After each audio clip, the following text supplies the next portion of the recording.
Hello there, it's Tania Gabrielle, Wealth Astro-Numerologist. Welcome to Star Codes, where every week we look at an important event in the stars, in the numbers, and receive insights on how to digest, assimilate, and learn and heal from the incredible cosmic events in play right now. And this week we're going to cover the Gemini full moon with the sun in Sagittarius happening on December 18th and 19th. So it'll be the 18th in the Americas. It'll be 11:35 p.m. Eastern and 8:35 p.m. Pacific on the 18th of December. And then Universal Time, this Gemini full moon happens on December 19th at 4:35 a.m. That would be London.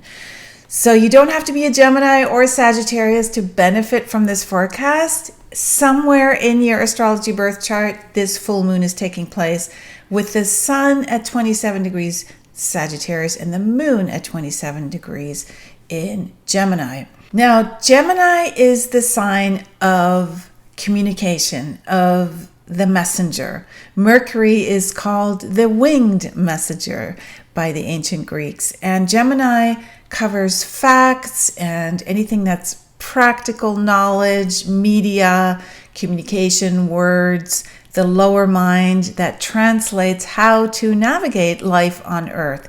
And since Gemini is ruled by Mercury and governs motion and activity and the ability to communicate and connect with others, writing, speaking, you'll be asked during this time to look at how you assimilate information, assimilate ideas, and connect with others through conversation.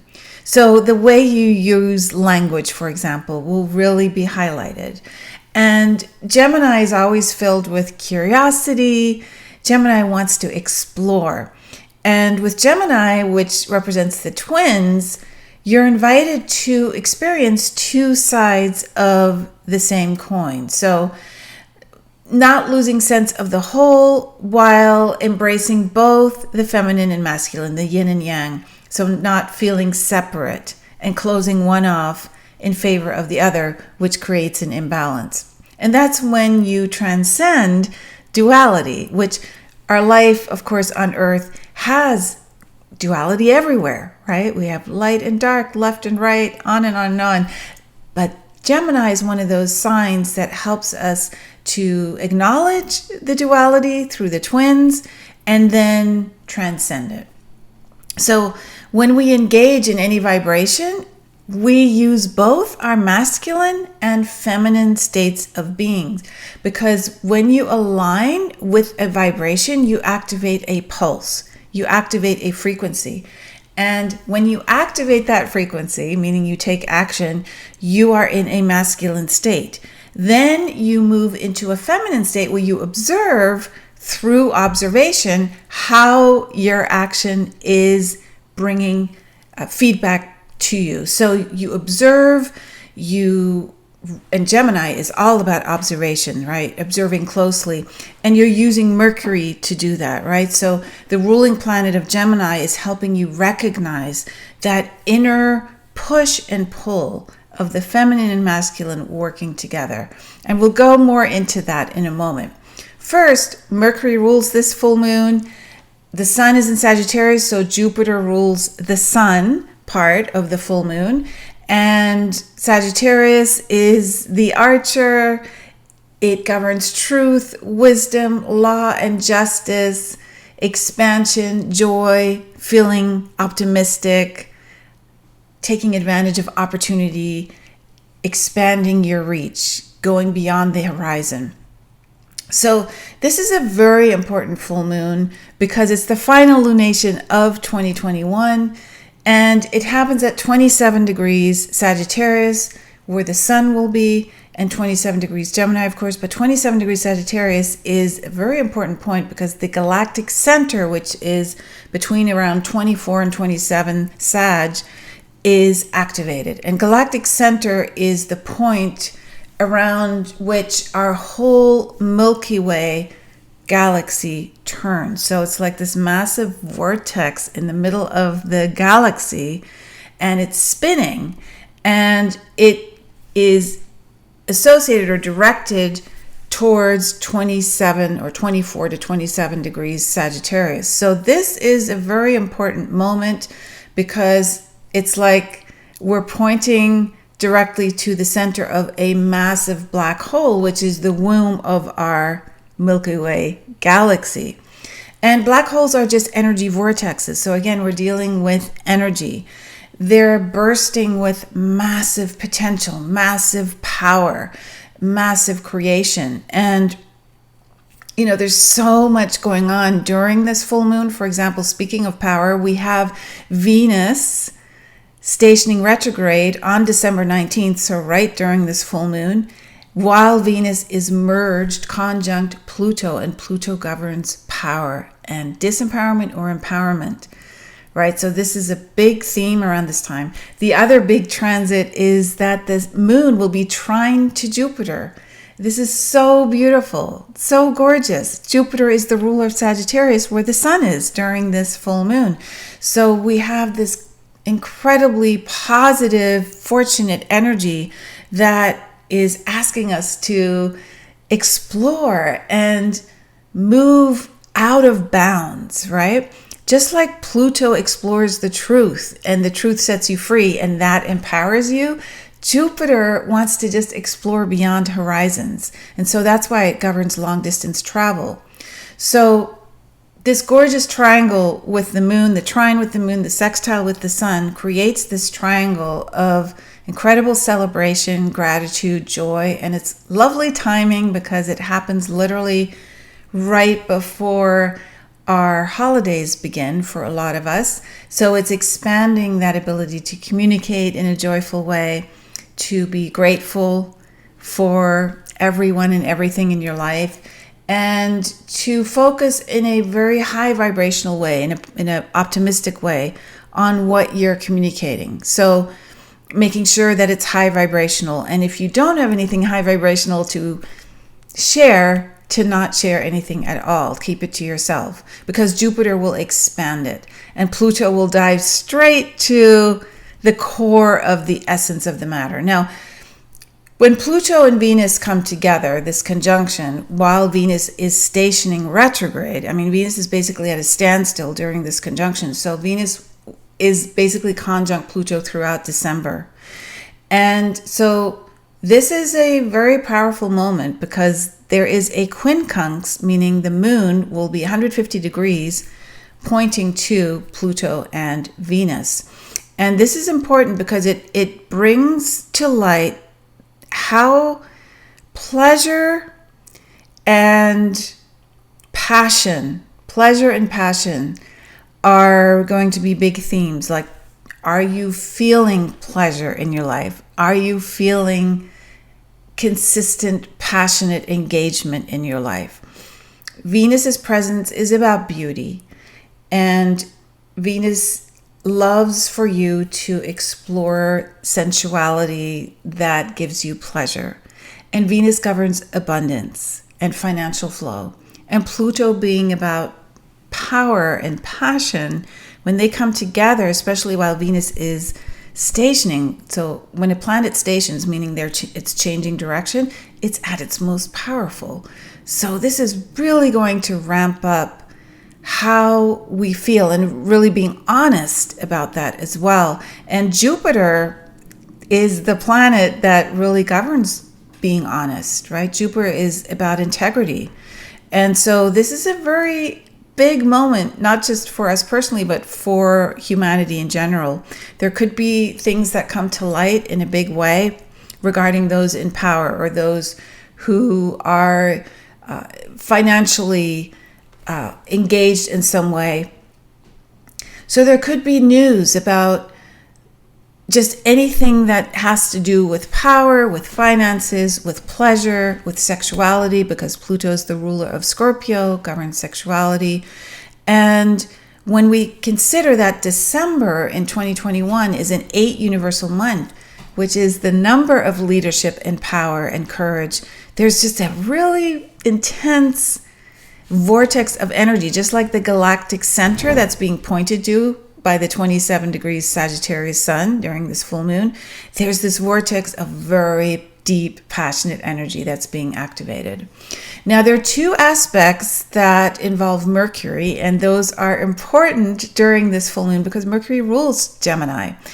And Mercury is square to Chiron, and Mercury is trine to Uranus. Now, the square to Chiron really, it activates an urge to make a difference in the world. So you want to take that nervous energy again of exploration to express something healing instead. So through your words, through your writing, you can let go of frustration and overwhelm, and you can put this energy to use by making a difference in some way. So it's an invitation to take control of situations that could be anxiety inducing and instead make a powerful choice to use your intuition, which is very activated by this square, and transmute that any stress that you feel, any challenges, into divine guidance. And it will be the most high vibrational way of expressing this square with Mercury.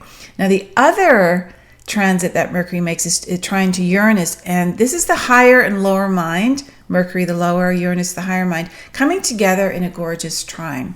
So this gives us incredible powers of intuition, observation, clarity. You just have a wonderful mental energy, intuitive energy. It speeds up your ability to speak, to communicate, to think, to accept new ideas. It's very, very exciting, and it opens you up, and it allows you to explore energy that is galactic and make it practical. So the intuition becoming really realistic and practical. It's wonderful, wonderful energy. And then Mars is trine to Chiron at this time as well. So this very much heals and invigorates. Mars brings energy, Chiron brings healing, and Mars is in Sagittarius at this point. Mars loves being in Sagittarius. It's a fire sign, and Mars is a fire planet. So this is very good for energy, just allowing yourself to feel positive energy flow. There's a natural courageousness when Mars goes into this fire sign of Sagittarius. Remember that the sun is in Sagittarius pointing at galactic center. There's so much going on that's tying this all together in a very positive way. So Mars is taking the initiative in Sagittarius, trine to Chiron, which taps into your natural ability to heal yourself.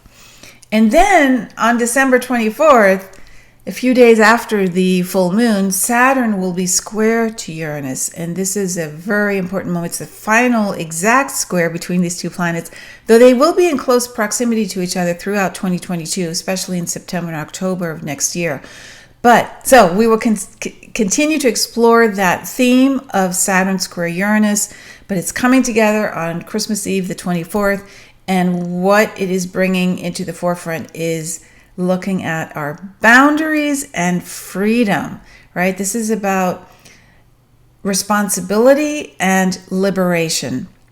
So sometimes it feels like these two frequencies are at odds with each other. Like, how can we have boundaries and feel free? Well, it's a balance. We need to not feel like there is no order whatsoever. There is divine order. At the same time, we can't be held back from having freedom to express ourselves. So it's a very interesting time when we are pursuing what allows us to feel liberated, to feel joyful, to let joy be our guide in all things, to have a meditative grounding practice, which is Saturn, to ground the energy that calms this inner tension with the square. And this is really the time to merge freedom with responsibility. So being responsible for feeling free. And you can harmonize these two so you don't have this internal tension. This is really important because it's the third meeting of the two planets, the final one. Even though they're coming close to each other next year, this is exactitude. So the universe is setting up situations that allow you to explore these themes.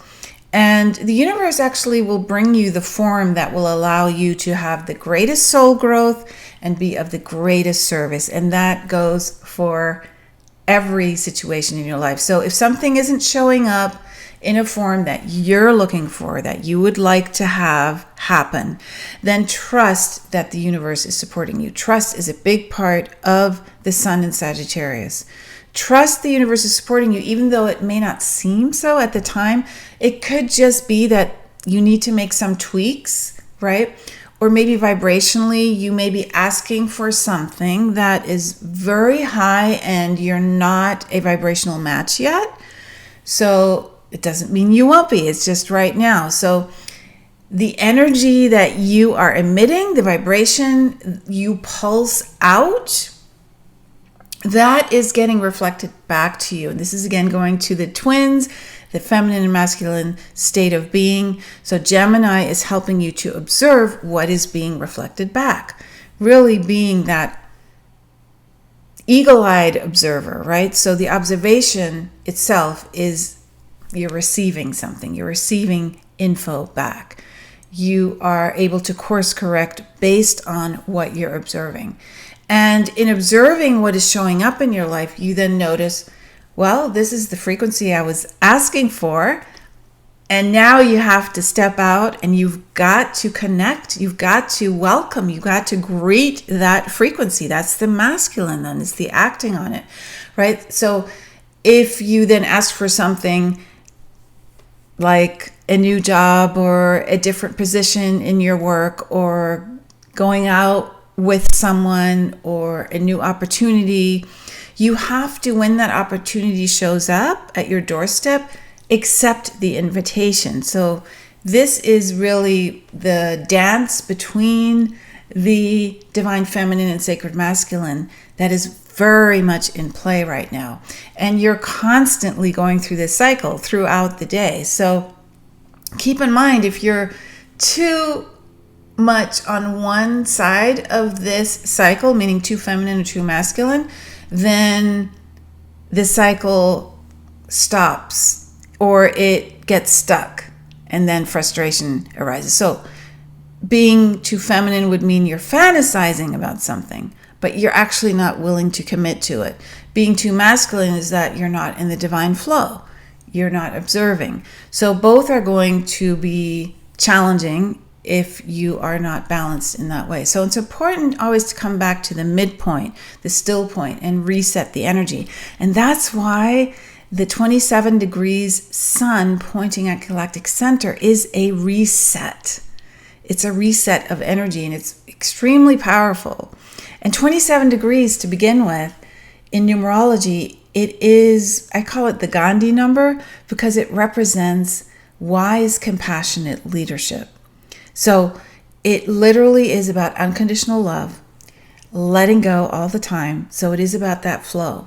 The 27 degrees where the sun and the moon are, and the sun pointing to galactic center, is literally that reset. That brings us back to the midpoint, the still point. It resets the energy. It's a symbol of that, to remind us to do that throughout the day, to reset and never judge ourselves, because we can always reset energy. We don't want to blame, judge, feel guilty, right? We don't want to go there because that is a waste of energy. It doesn't help anything, right?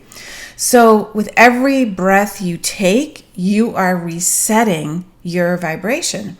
And so now with Jupiter trine to the moon and sextile to the sun, you're exploring energy. You're in particular exploring joy. And as you explore your reality, remember that reality is not static. It is fluid. So you can actually course correct at any time. And that's pressing the reset button. So if you take a step and you're unsure, right, about this step that you just took, then you want to recreate that and explore it more deeply. And then you'll either relish taking that step because you really explored it, or you'll notice that it wasn't quite what you're looking for, and at which point you take a new step and you make a change. And that changes your beliefs about the experience that you just had. But that's because you're pressing the reset button and not judging not going back and saying, I shouldn't have done that, or that was a mistake. No, you just change the part of what you want to create for yourself. And you always know that life is an exploration. You are an intrepid explorer. That's why you're here on Earth. And you're just exploring different frequencies. You're not judging what you're exploring. There's no right or wrong frequency. There's just the act of exploring itself. And Gemini loves to explore. Sagittarius loves to explore.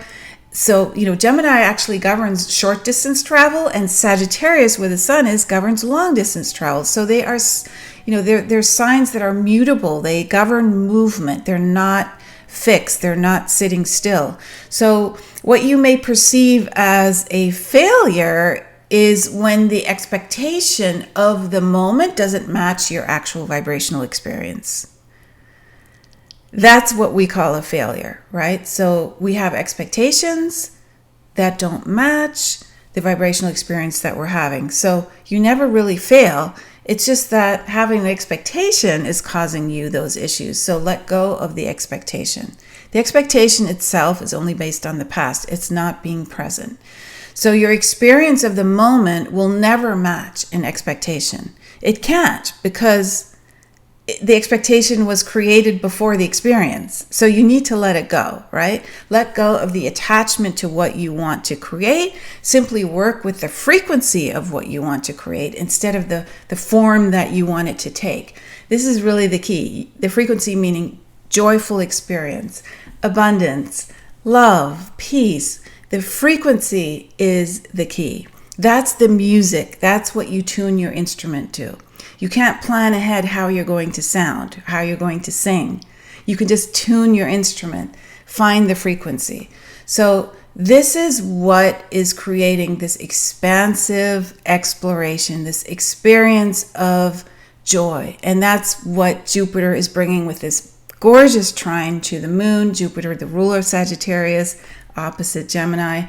And so you want to now explore every experience that you have with expansiveness, with an open heart, with joy, and just let go of your expectations of what it should be, could be.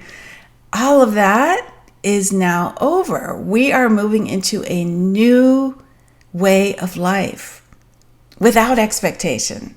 It is just free, right? We are not judging. We're not comparing, competing. So this is the new world we're moving into. So the sun facing galactic center, press that reset button in your life. Remember to do that. Enjoy this gorgeous, gorgeous full moon. And remember, you have a star code as well. When you were born, that very moment set off an incredible set of frequencies that describe who you are. That is your star code. You have your destiny number, your life purpose. You have your birthday, your birth name, your astrology code, and you can discover your birth code in a free masterclass that I created for you at starcodeclass.com. If you haven't watched it yet, go now and have a look at it, because not only will you understand your own code, your own frequencies, but those of others, your talents, your gifts. And this way you won't judge people, because everybody is unique. Everybody has their own way of expressing joy. So I hope you enjoy that free masterclass at starcodeclass.com. Have a beautiful week, a beautiful full moon in Gemini, and I'll see you in next week's Star Codes podcast. Bye-bye for now.